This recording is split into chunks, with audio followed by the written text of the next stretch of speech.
Hello,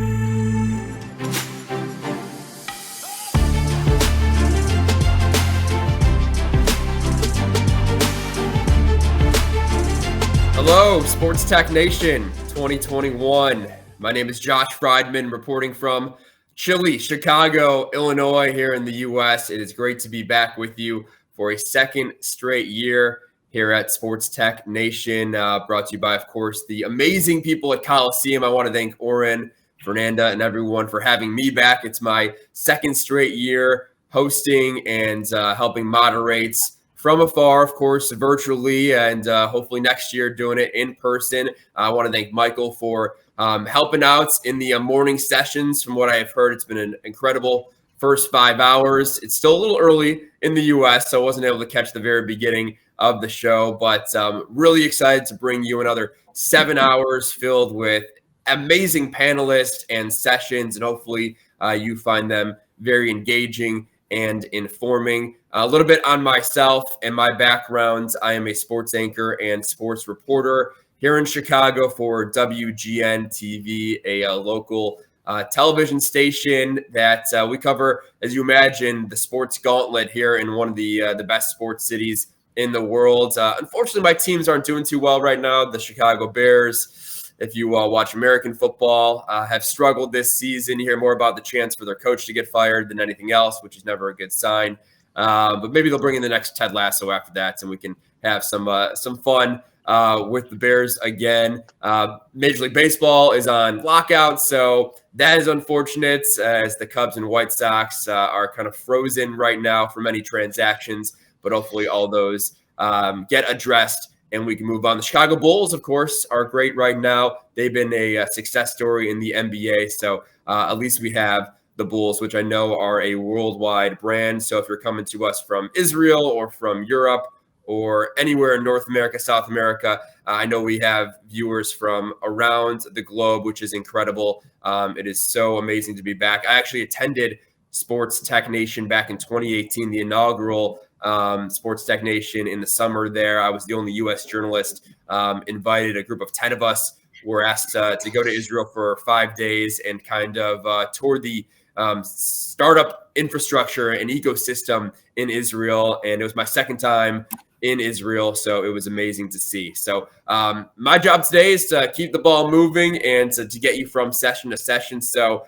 without further ado, I was just talking to three incredible gentlemen backstage for our next panel, and I'm going to bring them to you right now. This next panel, it includes a couple CEOs whose companies focus on the next generation of athletes and the role tech is going to play in sports lives. So please welcome Robin, Shmulik, and Saul, discussing the importance of technology on those future athletes, the kids. Okay, hello everybody. Great being here. Hello and shalom from Israel. It's a little stormy right now in Tel Aviv. Winter has reached. It's nice to have you guys here with us. It's nice to have you guys with the 2021 Sports Tech Nation hosted by Coliseum. I'm super excited to be here. So my name is Saul Eshem, and I will be the panelist during this future athlete and technology adoption discussion. We have so many different interesting topics to discuss. And without further ado, I would like to introduce you to our panelists for this super interesting topic. We've got Robin Russell, football development consultant for UEFA and AFC, and Shmulik Barel, CEO of Playform, a personal digital coach. Great to have you guys with us. Why don't you guys introduce yourselves for people who might not know you guys? Go ahead. After you, Shmulik. Yeah, sure. Thank you. I was waiting for you, but I'll start. So, hi, everyone. My name is Shmulik Barel. I'm the CEO of Playform. We are developing a real-time digital coach for youth athletes, actually starting with youth soccer players, but eventually going to expand to other sports vertical. A bit about myself. I've been in Israel leading few startups and high-tech companies for a while, like for the last 20 years. And while doing so, I've been coming to the understanding that there is a huge opportunity for technology to be embedded into the youth athletes' lives, and that will allow them to further develop and actually to bring the revolution of data and technology for the mass market to the sports tech market as well. And this is where I decided to take on Playform and give it and bring it to the market. I will be happy to share later what we're doing, but I will let now. I will complete this introduction at the moment. Amazing. Thank you so much. And Robin, go ahead. Stage is yours. Yeah, my name is Robin Russell. I worked for the English Football Association for over 20 years. I was technical coordinator there, responsible at the end for all the educational aspects of the FA. And we started a standalone company called FA Learning. And then we got into e-learning about 20 years ago now, which became very successful. I left full-time the FA 2005 to start my own company, Sports Path, which is very much in e-learning, but I also have for the last 15 years been a development consultant for UEFA, and for the last 8 or 9 years for the AFC, particularly interested in grassroots football development and how tech can help support that development. Okay, that leads me to my first question. As a professional basketball player, I find this topic super, super interesting and close to my heart. So we're going to have a great discussion. So Robin, leading us to our first question, this one goes for you. For those who might not know, you just mentioned the grassroots football. Can you please explain what grassroots football is and maybe give us a couple of numbers worldwide? Yeah, grassroots football basically is all non-professional football, all non-elite football, non-academy football. It's male and female. It's all ages and it's all abilities, and including footballers with disabilities. It's taken up by people who basically want to be socially active, physically active, for educational reasons. Talent ID is a byproduct. So people do not start playing soccer, or indeed any sport, I think, essentially as a pathway. And so talent ID is a byproduct. The grassroots football is actually the basis of the football industry. All the research that shows that TV audiences, people going to watch games, are made up of 85, 90% of the time of people who have kicked the ball. That might be informally, it might be with their kids, it might be with their own family, but they have kicked a ball, which is slightly unusual for a lot of sports. So it is the basis of the football industry, and the basis obviously for elite football, and it's changing. It's changing quite dramatically. Hopefully we'll get on to before the pandemic. Much more female involvement right across the board. Much more informal games right across the board. So, for example, somewhere like here, if you like, in the UK, there'd be over 1 million registered players, but there are now more than 1.5 million adults who are playing recreational five-a-side. They are playing pickup games, etc., etc. And so, as we'll get on to, how does tech support that? Using the fact that grassroots football just reflects society, there have been some, as I say, major changes, as that it's more informal, it's certainly more female, and the third aspect is it's more lifelong. The growth of walking football, senior citizens playing walking football and veterans football, is quite dramatic. So grassroots football isn't just kids, it's not just boys, it's all ranges, all abilities, but not professional. Amazing. Thank you so much for that. This leads me to my next question. This question will be divided into two, before and after the pandemic. Can you please discuss the involvement of tech in grassroots football before the pandemic and now? Do you see any opportunities for tech companies, clubs, and associates going forward in the grassroots football market? Yeah, a number. I mean, before the pandemic, and indeed now, there is still the broad area of club and team management, player registrations. There is all that area. That hasn't changed. That has got better, more sophisticated, etc., etc. That area, is definitely there. I'm more interested in how tech can actually drive growth or help growth. And before the pandemic, the informal game the growth in the informal game, particularly amongst adults, was one of the features. There is an app. I've got it on my phone called Fubles. It's run by a Italian company. They've got almost 1 million registered players, and they are concentrating on mainly urban areas. But if we wanted to have a game in London tonight, and we wanted to find, if I wanted to have a game, I'd find a team. If I've got 3 or 4, I want to try and play somebody else.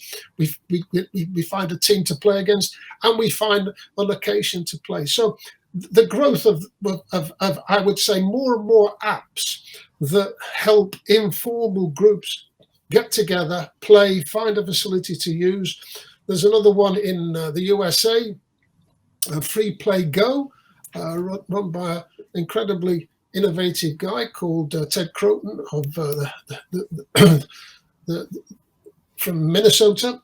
So first of all, informal games. Secondly, early learning. There's a guy called Tom Byer in Japan who does a heck of a lot of work on soccer starts at home, providing soccer for 2, 3, 4-year-olds in the comfort of their own home, if you like, but actually concentrating on soccer starts at home. And he's used very simple methods to use that. YouTube. He's doing a lot of work with the Houston Dynamo now in Texas. There's the biggest soccer franchise, the biggest youth sport franchise in America is something called Soccer Shots. They take from 2 to 5. It's a form of childcare, but it's a form of childcare that parents want in terms of being physically and socially active. So those are aspects. Walking football for senior citizens, number 3. More and more senior citizens are playing walking football, and so they're looking for wearables so they can monitor their the amount of steps they take or their heartbeat or whatever.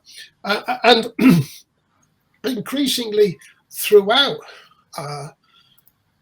soccer, grassroots soccer clubs, holiday courses, there's much more use now of reviews. Like all of us, we don't go to a restaurant or we don't go anywhere these days without a review. So getting parents to do reviews, using the Net Promoter Score, using things like Trustpilot is increasingly an aspect of youth soccer. And there is some talent ID. There's an app called AI Scout, which is being used by one of the clubs in the Premier League, which players, kids can upload various challenges that they've completed, and there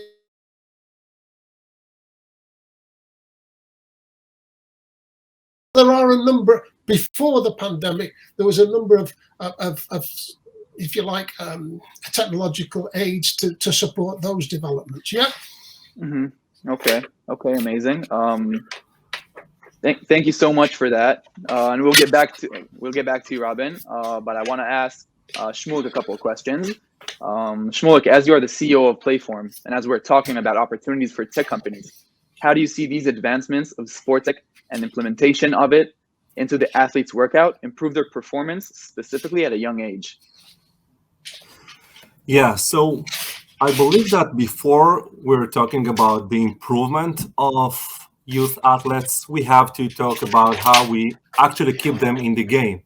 Because you probably know that the 3 major reasons for youth athletes to quit sports is that they say it's not fun anymore, it's not personalized, and it's not rewarding.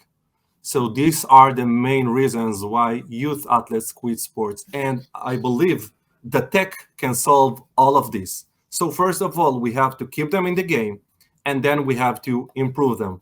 And there are many areas where technology can help us on that. And this is actually what we are doing in Playform, because basically the youth athletes, the youth today, they're used to have their own digital experience. When everything is online, everything is in real time. They get the feedback now, here and now. They don't want to wait, and they don't want to be biased by anyone else.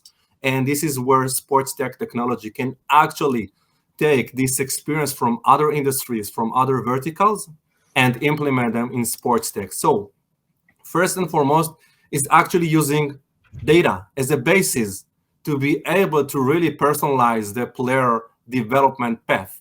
And we're not talking about the elite player. They have tons of solutions and tons of products and people who is working with them. But when you're talking about an 8 years old kid somewhere in the world, he doesn't have this access to data. So the basis is to be able to collect this data for him, his own data, and to present it to him in a way that will be very understandable for him, so he will be understand what to do on the next level to be improved.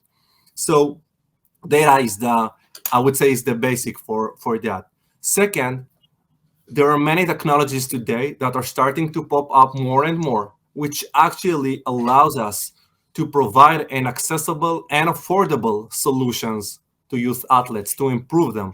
So again, we're not talking about solutions who cost hundreds or even thousands of dollars. They need IT, they need other stuff. We're talking about about applications that each and every youth athlete can download and use. And this actually, for the first time, open the ability to provide new technologies for the mass market. So technology like computer vision, like AI, which can actually today be implemented over micro devices like smartphones and others, for the first time can give this experience to everyone at their own home, backyard, or a street field. And on top of that, we have to understand, again, we're talking about kids. So one of the biggest way to trigger them is through gamification. So again, we take technology, we take data, we take their physical capabilities and skill, and we can now motivate them also through gamification and social elements, and give them more and more training units. Eventually, our goal as a sports tech company, specifically us, like that we are in the area of developing youth athletes, is actually to cause them to train more and more and gain more and more training units. So there are different ways that we can do that. So with that in mind, I believe technology has a lot today to offer to youth athletes. I can tell you that, for example, in Playform, when we're developing this personal digital trainer for youth athletes, which we provide them real-time feedback on the go. They're not waiting for a second to get their feedback. They're getting it on the go while they practice. We see a significant improvement of players month over month in their playing skills. Whenever the area they choose to improve in, we see this, and later on we get the feedback from coaches on the field that these players actually were better. So I believe this is where we are now standing in a place where we can bring this technology to the mass market and not only to the elite level players. Amazing. Thank you so much for that. As a professional basketball player, I've witnessed with my bare hands the technology and how it improves the game. I wanted to ask you, do you think we're creating a gap between today's players? I don't want to say old players, but today's players and future players, future athletes. Since you're saying it's in arm's reach, all the technology and all the innovation, do you think we're creating a certain gap between the athletes? So I don't believe that we create this gap, and even if it will probably be closed very, very soon, eventually when new technology goes into the market, there is the innovation phase when the early adopters adopt the technology, and then the later adopters, and then the mass market. So like in any other industry, probably there would be a period when there would be some kind of such a gap, but looking, on the mid and long term, I believe this is the right path for the sports to go. And we see this happened in other industries, and there is no reason why it shouldn't happen in sports as well. I totally agree. And super interesting. So these few questions are for both of you. Each one can have their own input for it. As efficiency is being chased and innovation is about better and quicker solutions, there is a huge potential in self-training. So this question goes to Shmulik. Do you think this is a game changer?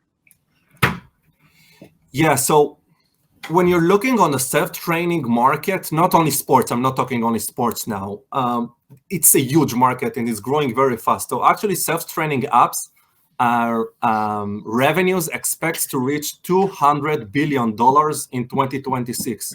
It's an enormous market. So you're thinking about apps like Duolingo for self-training for language, right? Languages. JoyTunes for music, Calm for mediation, even Freeletics for fitness. There are, in each big industry, you can see now these massive apps that, by the way, they're on the market for a couple of years, 10 years, even 12 years, and they're worth billions. But the most important thing is that the sports market is the biggest, and still there are no significant players in sports self-training. The reason for that, and this is what we are trying to solve in Playform as well, is that in sports, you really have to watch the training. You cannot base your feedback on the user typing on the keyboard or even hearing him playing on the piano or the guitar. So you really have to watch them. And up until the last year or two, the technology that allows to make this through the smartphones and the smartphones cameras were not good enough. So only now this technology comes into the market. I believe that this is a huge opportunity, and companies that will execute well in this area will be even bigger than the apps that I just mentioned before. And yes, there is a big room for self-training market and apps like to be evolved in this market. Nice. I believe that too. I think that there's a big room for that, and I think it can improve athletes at a young age and being able to practice by themselves. I think it's an amazing opportunity. Robin, can you see self-training take part in the community-driven sports? Yeah, post-COVID, self-training, or during COVID and post-COVID, self-training is definitely an aspect. It's something certainly where the players of today have the tools that they can coach themselves in many aspects that the players of yesterday couldn't do. They did, they had to use books or whatever. So as Smolik points out, that they do have the tools. I would think that the biggest opportunities going forward for national associations and for clubs would be, first of all, to, in terms of coach education, coach the coaches how they can use much more tech apps and what have you that's out there. So there's an whole lot more out there. Use part of your coach education in actually go through with the coaches what your players are using and how you can engage with them much more effectively before, during, and after training, and sometimes instead of training. But the coach needs to be part of that particular loop. There are some very good examples. The best one would be Technique Football, run by Yael Averbuch up in New Jersey. She's got nearly 100,000 players registered every week. She has a league table. She has tests. We've seen during the pandemic the use of Zoom, so mass, if you like, coaching sessions online, and players being able to demonstrate, as Smolik says, back to the coach how they could use that. So how are national associations and clubs doing that? One very good example is the Philippines Football Association. Last year had an award, the best virtual project. I would think this year they'll have the best virtual coach and the best virtual club. The Hong Kong FA and the Malaysian FA had joint sessions for kids. So it's not just, if you like, the the development of IT, which is very important, but it's also the soft skills to help us human beings use them much more effectively. And I would think coach education is going to be critical in that, and how you can use coach education. How, as a coach, I use the phone that I have to actually engage my players and help the players engage with each other. That going forward, I would think, is going to be as important, if not more important, than any other aspect. That's an amazing take on the subject. Having the ability not only to coach the players by themselves, but coach the coach for him to be a better coach. That's an amazing take and super, super interesting. Thank you so much for that. As we're getting to the end of our panel, I wanted to ask you guys if you have any more and any final remarks you want to say, anything to our viewers from all over the world, anything interesting you want to share. Go ahead, now is your time. I'm working on a new online course which will be available in January to help grassroots startups, because there's been a decrease in participation, and the course is free. It is Build Your Own Grassroots Startup, and you can get that on my website, sportspath.com. So sorry for the plug, but it's free. Get into it. It's from January onwards. Okay. Cool. Thank you for that. And Shmulik, if you have anything to add, any final remarks? Yeah. So as I said, I believe we are now in time where we see more and more, sports tech solutions trying to target the mass market, not only the elite, not only the club, the academies, but really goes directly to the consumer, directly to the player, directly to the parents, and as Robin said, even directly to the coaches. And I would just say that we are seeing coaches really using, for example, Playform. They fully onboard fully online. No one is talking with them. They just onboard through an ad they see on Instagram, and then they download our platform and they invite their players.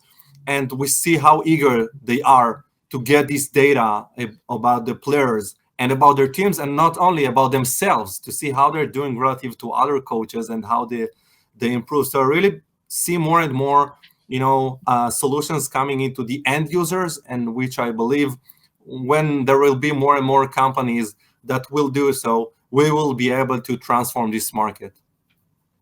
Amazing. Thank you guys so much for being here. It's been an honor and a pleasure to have you guys. Super interesting topics. I've learned a lot. I hope that our viewers had a good time. If you want to wish, it just started raining, I could hear it in Israel. So take care, everybody. Thank you so much. Thank you, Robin. Thank you, Shmulik. And have good luck. Thank you very much. Thank you. Bye. Bye-bye.